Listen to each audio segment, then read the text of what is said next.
Hello friends, आज हम बात करेंगे इम्पोर्टेंट यूजफुल टॉपिक के बारे में। आज हम बात करेंगे अगर किसी व्यक्ति को हाइपर हाइड्रोसिस यानी एक्सेसिव स्वेटिंग यानी बहुत ज़्यादा पसीना अगर आता है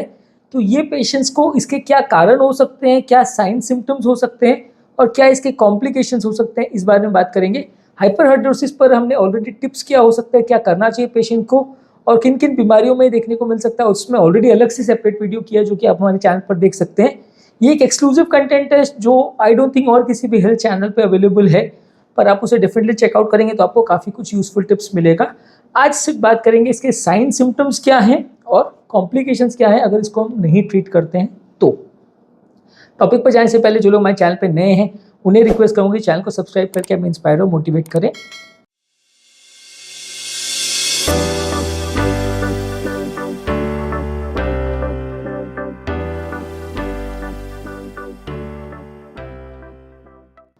हाइपर हाइड्रोसिस बेसिकली ज़्यादा पसीना आना। ऑब्वियसली सबसे इंपॉर्टेंट साइन ये है कि आपको पसीना ज़्यादा आएगा। बेसिकली बीमारी का सबसे इंपॉर्टेंट मतलब ही यही है कि पसीना ज़्यादा आ रहा है तो आपको बिना कारण के पसीना आएगा। सबसे इंपॉर्टेंट इस तरह के पेशेंट्स में ये है कि आप कंपेरेटिव एनालिसिस कर सकते हो कि आपको कितना पसीना आ रहा है एज़ कम्पेयर आपके आसपास वालों को कितना पसीना आ रहा है, मौसम कैसा है, ह्यूमिडिटी कैसा है, उसके हिसाब से आपको क्या ज़्यादा पसीना आ रहा है, तो वो आप कंपेरेटिव एनालिसिस कर सकते हो। अगर आपको पसीना बाकियों के कंपेरिजन में ज़्यादा आ रहा है, बिना किसी काम किए आ रहा है, इवन ठंडे टेम्परेचर में भी आ रहा है, कोई मेहनत किए बगैर भी आ रहा है, तो वो ज़्यादा डेफिनेटली डिजीज़ का साइन होगा। अगर थोड़ा सा पसीना ज़्यादा आ रहा है, वो थोड़ा बहुत लोगों का टेंडेंसी होता है कि किसी को लोगों को थोड़ा पसीना आता है, किसी का मेटाबॉलिज्म ज़्यादा होता है तो ज़्यादा आता है, किसी को कम होता है तो कम आता है। लेकिन अगर डिफरेंस बहुत ज़्यादा है और अगर बिना कारण के आ रहा है, गर्म एनवायरनमेंट में नहीं वो फिर भी आ रहा है, कोई मेहनत का काम नहीं किया, भागने दौड़ने का काम नहीं किया फिर भी आ रहा है और बहुत ज़्यादा पसीना आ रहा है जो कि आपको डिस्टर्ब कर रहा है, तो डेफिनेटली वो बीमारी का साइन हो सकता है। तो वैसे केस में आपको चेकआउट करने की ज़रूरत है। इसके अलावा इस बारे में आपको आपके कपड़ों से भी पता चल सकता है कि बिना किसी कारण के कपड़े इतने भीग जा रहे हैं आपके, खासकर एक्सिलरी एरिया या अंडर आर्म्स में आपके कपड़े इतने भीग जा रहे हैं कि वो एक एम्बैरेसमेंट का कारण भी बन जा रहा है कि आप कहीं पे भी जा रहे हो तो कपड़े आपके गीले हो जा रहे हैं, मैनेज करना मुश्किल हो जा रहा है, फिर वो सूखना मुश्किल हो जा रहा है। आप एसी में भी आ जा रहे हो फिर भी आपका पसीना आना चालू है, बहुत देर में पसीना सूख रहा है, तो ये थोड़ा सा हाइपर हाइड्रोसिस या एक्सेसिव स्वेटिंग का इंडिकेशन हो सकता है। इसके अलावा कुछ लोगों को स्किन में एक्सेसिव स्वेटिंग की वजह से खासकर अंडर आर्म एरिया में इन्फेक्शन और इरिटेशन हो सकता है। लंबे समय तक ग्रॉइन एक्सिलरी एरिया और अंडर आर्म्स में अगर बहुत ज़्यादा पानी रहता है तो कीटाणु को ग्रो करने के लिए वहाँ जगह मिल जाती है और कीटाणु वहाँ ज़्यादा ग्रो करने लगते हैं, जिसकी वजह से लोगों को स्किन खराब हो जाती है, स्किन में अल्सर्स बनने लगते हैं, इन्फेक्शन होने लगता है। तो ये भी एक इंपॉर्टेंट साइन है कि पसीना आपको नॉर्मल से बहुत ज़्यादा आ रहा है और कंटिन्यूसली वो एरिया गीला रह रहा है। ऑब्वियसली ज़्यादा पसीना आएगा और वहाँ पे कीटाणु ग्रो करेंगे तो स्मेल भी ज़्यादा आएगी। तो आपको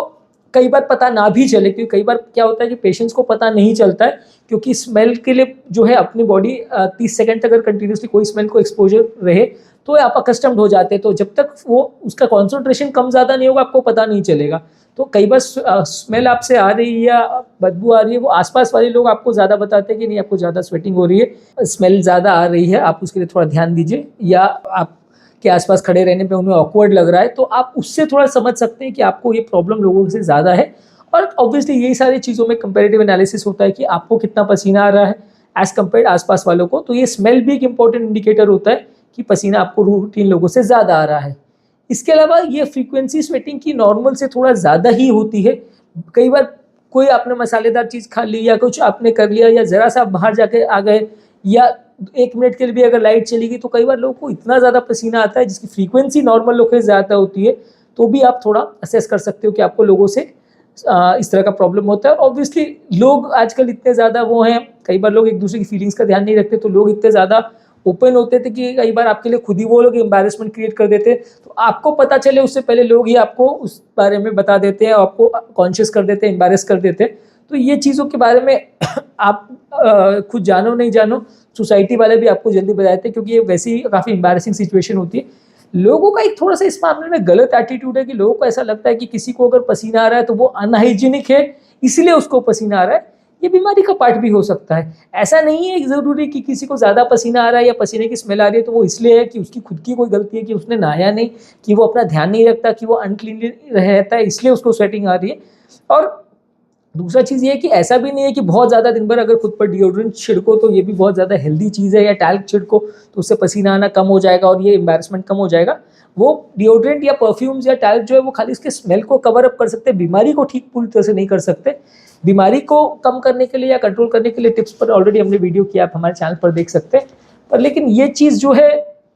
पेशेंट को इस बारे में दोष देना या पेशेंट को एक अनहाइजीनिक मानना या पेशेंट पर कोई एम्बैरेसिंग सिचुएशन में डालना सिचुएशन को और बिगाड़ सकता है, क्योंकि पेशेंट को प्रॉब्लम तो कुछ और है लेकिन पेशेंट उसके चलते डिप्रेशन में चला जाता है, एंग्जाइटी में चला जाता है और उसके बाद उसके लिए एक एम्बैरेसिंग सिचुएशन बन जाती है। वो आसपास लोगों के पास जाना नहीं चाहता, वो अपने फ्रेंड्स या अपने स्पाउसेस के पास भी जाने में, अपने गर्लफ्रेंड्स या बॉयफ्रेंड्स के पास भी जाने में भी उनको हेजिटेशन होने लगती है कि उनको लगता है बहुत ज़्यादा स्मेल आएगी। तो ये एक बड़ा खराब सिचुएशन होता है और डिओड्रेंट्स बेचने वाली कंपनी या परफ्यूम्स बेचने वाली कंपनी इसका फ़ायदा उठाती है। वो इस तरह को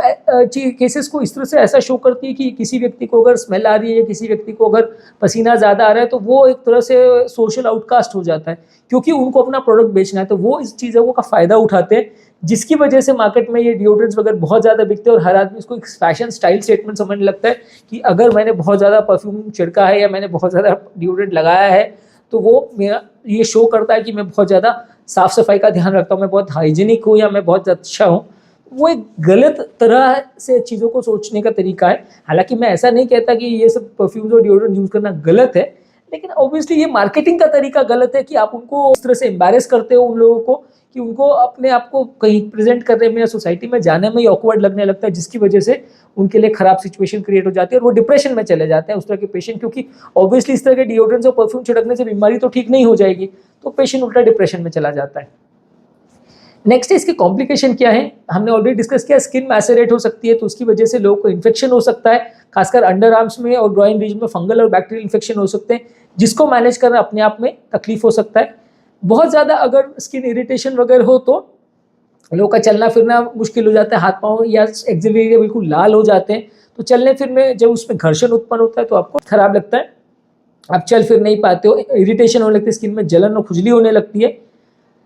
साइकोलॉजिकल इम्पैक्ट पर हमने ऑलरेडी डिस्कस किया कि हाइपरहाइड्रोसिस की वजह से लोगों का अपने बॉडी इमेज के बारे में और अपनी वर्क परफॉर्मेंस के बारे में, अपने सेल्फ एस्टीम के बारे में भी उनको बुरा लगने लगता है और वो अपने आप को एक खराब या आउटकास्ट मानने लगते हैं, जिसकी वजह से और ऑब्वियसली मार्केट वाले या उनके कलीग्स भी कई बार इस चीज़ों का एडवांटेज उठाते हैं और उनको और नीचा दिखाने की कोशिश करते हैं। लेकिन ओवरऑल ये गलत ट्रेंड है, जिसकी वजह से ये लोग इस तरह की बीमारी से पीड़ित लोग और उल्टा परेशान हो जाते हैं। ऑक्यूपेशनल लिमिटेशंस भी हो जाते हैं, क्योंकि आपकी डेली एक्टिविटीज़ भी इम्पेयर्ड हो जाती है, तो आप कुछ काम वगैरह नहीं कर पाते, हाथ में आप कुछ लिख रहे हो तो उसमें पसीना आ रहा है, आप कीबोर्ड से टाइपिंग कर रहे हो तो उसमें पसीना आ रहा है, उसकी वजह से कीज़ में प्रॉब्लम हो रही है। तो ये सारी चीज़ें भी कई बार ऑक्यूपेशन में भी आपको परेशान करती है। आप अगर कोई भारी चीज़ उठा के काम करो तो उसमें पसीना आने से ग्रिप नहीं बनेगी, तो वो आप काम नहीं कर पाओगे। तो ये ज़्यादा पसीना आना कई बार आपके काम करने के पैटर्न को भी अफेक्ट करता है, जिसकी वजह से आपका ऑक्यूपेशन करना भी मुश्किल हो जाता है।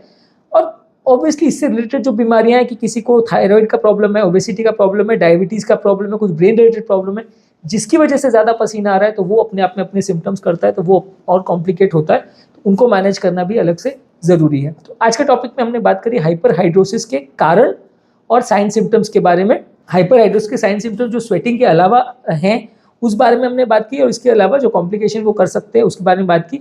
अगर आप हाइपरहाइड्रोसिस से संबंधित और वीडियोस देखना चाहते हैं, स्वेटिंग के रिलेटेड टिप्स देखना चाहते हैं और हीट और कोल्ड इंटॉलरेंस ये टॉपिक्स देखना चाहते हैं जो कि ऑलमोस्ट रिलेटेड चीज़ें हैं, तो हमारे चैनल पर बहुत सारे वीडियोस अवेलेबल है, आप इसे चेकआउट कर सकते हैं। आपको इसमें काफ़ी यूजफुल टिप्स भी मिलेगी। जो लोग हमारे चैनल पर बहुत डिटेल वीडियोज़ नहीं देखना चाहते उनके लिए रेगुलर बेस पर यूट्यूब शॉर्ट्स अपलोड कर रहे हैं। और अंत में टॉपिक एंड करने से पहले हमारे सारे न्यू व्यूअर्स को मैं रिक्वेस्ट करूँगा कि चैनल को सब्सक्राइब करके हमें इंस्पायर और मोटिवेट करें, ताकि हम नए नए वीडियोज़ यूजफुल कंटेंट के लिए आपके पास लाते रहें।